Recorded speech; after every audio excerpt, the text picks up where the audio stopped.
Good to see everyone. I'll get started. I'll make a couple general statements. Hope everyone had a great Thanksgiving.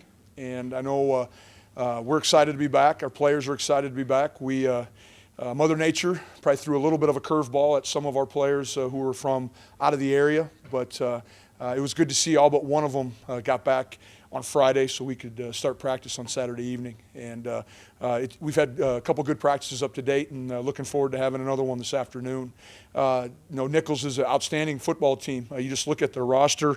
I think it all starts offensively with Chase Forcade, their quarterback, all-league quarterback, MVP-type quarterback. I think not only with his arm but with his feet, can create, can make people miss, is good in space, can extend plays. And then he has some excellent skill kids. The Dixon wide receivers, you talk about big, long, and the way they're supposed to look. Great speed is going to cause us some problems. I don't know if we have a corner that can match up with him. So we'll have to do some unique things defensively to try to slow him down. And then I think they have a bevy of backs. I know Gums was the one that was kind of showcased a little bit in their most recent playoff game. But again, solid football player, big physical runner, probably would fit well into the Missouri Valley as far as his running style individually. So we're going to have to do a great job on defense to slow him down. They have plenty of tools on that side, and I've just named three. There's other players that have had an outstanding season as well. And then, of course, on defense, Sully, is it Lachey, I believe, or as close as I can be there. Their defensive tackle, number 55, does an outstanding job. All-league player, defensive MVP, seems to always be in the backfield. Probably spends more time in the backfield than he does on the line of scrimmage. And I know a stat that was floating around the office was that he was the active sack leader in FCS football right now with probably close to 40 sacks in his career. So definitely a young man that we need to make sure we know where he's at. 6'2", 6'3" corners, big, long guys that have played a lot of man coverage. And so we're going to have to really do a great job of getting some releases with our receivers this week. And I'm sure they're going to try to tighten down their big man coverage team, tighten things down a little bit and force us to throw balls in the small windows. And try to fit it with an 8-man box, and we're going to have to really work hard to be able to move the football this week. But with that, I'll open it up to questions. Can't go without saying that Nicholls played against a friend you have in Kansas right now. How quickly were you guys on the phone with them, talking with them, getting some film, and just kind of sharing, knowing your guys' shared knowledge of what NDSU does as well? Visited with them briefly. Those guys down there were more concerned about getting on the road recruiting than talking about game one. And there's a lot of time that has transpired since that early game. Both teams have probably, or Nicholls has figured out a little bit more who their identity is or who they are, versus game 12. But picked in a little bit. Coach Kleiman was very complimentary of their skill, of the receivers, of the quarterback, and how hard they played defensively. So a lot of the things that we saw on film were just validated. I'm sure that same mindset will be contributed to this answer as well, but you now have a common opponent in them, having played UND as well this weekend. You guys played them, again, a really long time ago in the season, but does that shared film help at all as well? A little bit. UND is significantly different than us on defense, so it does. You see the physicality of them and things that we saw in their previous games. I had a chance to watch their Southeast Louisiana game live on TV because it was a Friday night game, and still totally impressed with their players, with their ability to have a little bit of some setbacks in that game and still come out with a big victory on the road. So many postseason awards right now, Matt. Do you get concerned about your players reading too much into that? Not right now. We haven't really talked much about them as a program. They happened last week when the majority of us we were at practice and or leaving town, and we haven't discussed them as a team. And I'm not going to make a big deal out of it. We can sit back and talk about them when our season's over. A team with this many seniors, how does that reflect when it gets to playoff time? that Nicholls has? Well, I think, one, they have great experience. They've been in the playoffs a couple times now, and they've done a great job of building this program. When Coach first got there, they were on some tough times, and I think you're seeing the fruits of their hard work, getting high school kids in there that have been developmental, and those guys now are reaping the rewards of going through some hard times, but also you can see the quality of coaching that they're getting down there at Nicholls State. They played Eastern last year. Did you happen to see their crossover tape when you were getting ready for Eastern Washington, just to get a glimpse of it? Probably briefly. I don't remember anything off the top of my head right now. With Trey going into his first playoffs, how do you make it comfortable for him going in? Gonna keep doing everything just as we normally do, not changing our schedule any, except maybe we're getting an extra practice in this week. But each day's practice is very similar to a previous week. We're not making any bigger of a game than it is. It's the biggest one because it's the only one this week, and just trying to keep him in his comfort zone. Were you finally able to get Snorty off the helmets? You might ride that a little bit in the playoffs. I'm not sure right now. I'd have to go look. They were on the helmets as of last night, but we may make a change here. That'd be our equipment guys taking care of that. Matt, health of the team right now. Anybody out? Not that I know of right now. We're efforting to get some guys back, and that's a daily process. We're probably getting to be as close as more healthy than we've been in a while. We're still waiting to see what Josh Babbich's ankle, Cole Carr's his knee, but there'll be some other guys that we do get back. Kobe Johnson was practicing yesterday, looked good, and so for the most part, I think we'll be at full speed. You complimented their ability to run the ball quite a bit, obviously put up quite a few yards on UND. How do you guys continue to attack that part of your defense and continue to try and improve each week? Is there an extra emphasis even more? Is it something you guys have been kind of harping all season? How do you guys kind of approach that? Well, the first thing is just being fundamentally sound in what we do and structurally sound from a defensive standpoint, but we also need to be really good at our fundamentals, and that's getting off blocks, tackling will be critical, especially with a big back, and then they have some complementary backs as well in there, and then of course the quarterback provides a unique target in the run game as well. But I think just sticking to the things that have been successful over the course of time, being sound, not giving up explosive plays. I know it's the same rhetoric that you hear from me week in and week out. The players get tired of it, but it seems to work. How do you describe Dimitri's season? I mean, he redshirted last year for the purpose of giving it one more shot, then he's been hurt most of the year. I don't want to speak for Dimitri, but I'm sure there's a level of frustration. Injuries are a thing that you never plan on, and unfortunately when they happen, you're at there's never a great timeline of when you'll get back on the field. So it makes you sick for a guy who did redshirt a year ago with the idea that he could be a marquee player for us. And the games that he's played, he has been. I mean, he's given us some unbelievable snaps. We're just trying to take it day by day and trying not to allow him to become frustrated, and then all of a sudden that injury gets prolonged.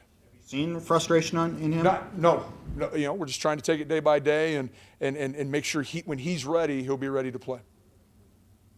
Speak to the energy around the facility right now. Does it feel like you're into playoff football, like it's like a page has turned in any way? It seems like there's been a great energy and community in the locker room all season, but is there a little bit extra here knowing that you're turning a page? Well, I think so. I think part of it is the fact that it is playoff time, but the other part is, as we've talked about today and we've elaborated, we got a really good football team coming in here on Saturday, and so our kids are practicing with a sense of urgency because they know how good the team coming in here is.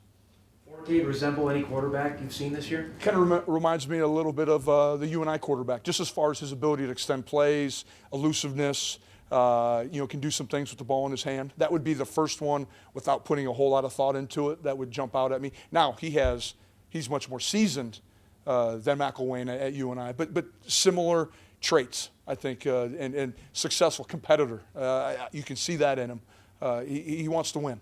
You've gone against a four-year starter on the defensive side, obviously with Easton Stick last year. What is the value in having a guy who started for 4 years going up against a player like that? Well, I think the value for them is just the calmness that he can bring to the offensive huddle, to the sideline, to the coaching staff. He's probably seen a ton of different coverages, and He's seen people try to show pressure and play coverage, bring pressure, all different looks, and just the amount of reps he's played. I think he's a confident young man. He sees things well, and we got to do a great job of just keeping him in the pocket. Is my biggest concern. Is Marty Agu a player that has a chance to make it back this season? At this time, he won't be available for the game. He just got out of the boot, yes, potentially today, I believe. Not this Saturday, but potentially later on. I'm just talking about this Saturday right now. Okay. So when you look at him, how disruptive can he be? Because I know sometimes he might not get the tackles or the sacks, but it seems like he does a lot to get other guys. Well, you look at his stats. People don't have stats like that if they're not disruptive and then they're around the football. Great motor. The turning point in last week's game, where kind of a huge play was the forced fumble down there right along the goal line that he caused on a great pass rush. So believe me, he has the attention of the offensive line and then the offensive staff, and we're going to have to do a great job. He's going to make some plays. We just can't let him get on a roll and keep making a whole bunch of plays during the course of the game.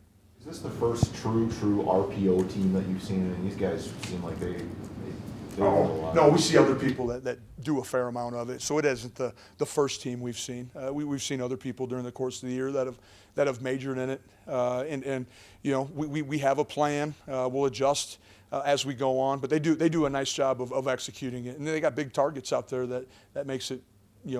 I'm sure he likes to deliver the ball to those guys as well.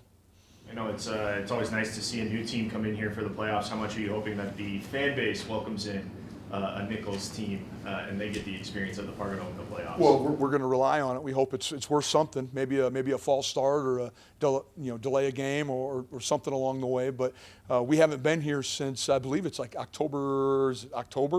Last time or early November we played a home game. So I'm hoping the fans are just as excited as our players are to get back on the field here in the Dome. How big, once you get to this time of the year, does special teams become part of the game that gets to the postseason when it's win or lose?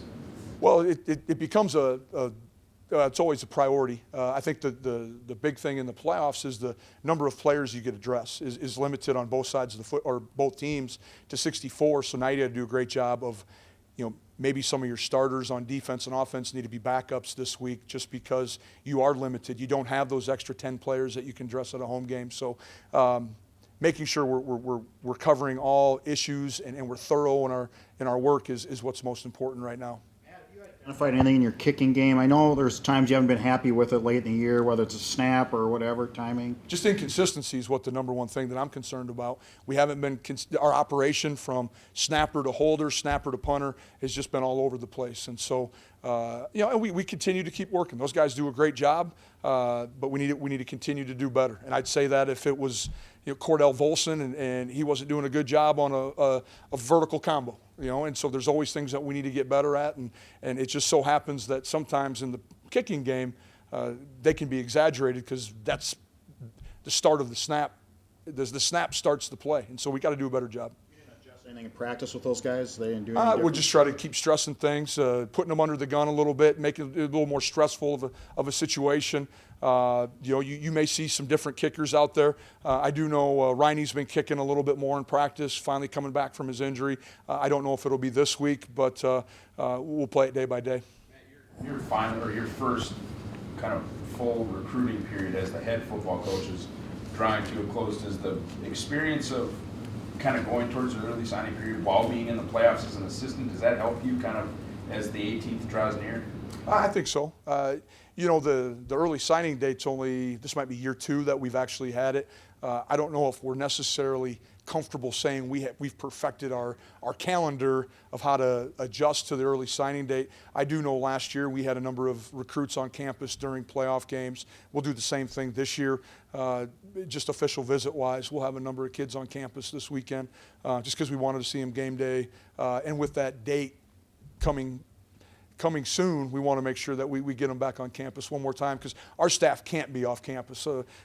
All the other, it's contact period for all of Division I schools right now, and we're still playing games, and so that's what we're telling our recruits right now is that's our recruiting ploy, is we're still in the playoffs and come see us. With Kobe Johnson, you mentioned that recruiting, that was so late in the game. To have him come and be as an impact guy, how much of that surprised you throughout the whole year that when it went beyond 4 games to say we got to play him the whole year? Well, we knew he was an electric athlete when he first got here. Some of it, Dom, has to do with how quickly they can start to retain and spit back the playbook to you. And that's always the big question for kids coming in, because I promise our playbook is much thicker. The terminology is much different than probably what they've experienced at the high school level. And so once we had a good feel that he could understand or absorb the playbook at a rapid, then we knew that we're going to use the 4 games for sure. But then all of a sudden, you throw in the Delaware game where he kind of is his breakout game. We knew that we probably, and because of the offense, the nature of what we do offensively, I've been here before on the defensive side when I know we've been thin at that position. And that was something that through the recruiting process we've talked about, that we were going to try to never let happen again here at NDSU. We got to make sure we have backs that can carry the football. When preparing for a duel with a quarterback, how beneficial is it to be practicing against one that you have on your team? Well, it helps. Not that we practice against the offense a whole lot right now. We do a little bit of 7-on-7 just to try to keep each side of the football sharp. But there are times that, going back to spring and fall camp, having quarterbacks that can be have multi-skills does help. It helps us defensively too, just because that's what we see probably 70% of the time is 11, 10 personnel. You mentioned before that, your freshmen a year ago would have been done. Their high school seasons would have been over. Are you guys doing anything different to kind of keep those scout team kids at attention or keep it a little lighter? Not necessarily. I don't know if it's any different. We do have a young NDSU versus NDSU period every day, where our upperclassmen, our too deep, get on the side, and we expect them to start coaching our guys. And so you'll hear Logan McCormick coaching up a Will Mostart, or you'll hear a Jackson Hankey giving commands to a Luke Wirtz, just for examples, those type of deals. But it's a spirited 8 to 10 plays, because those guys know that this is the process, and this is the guys who are next in line to step into some roles. Unfortunately, we can't keep guys here forever, and graduation does always happen.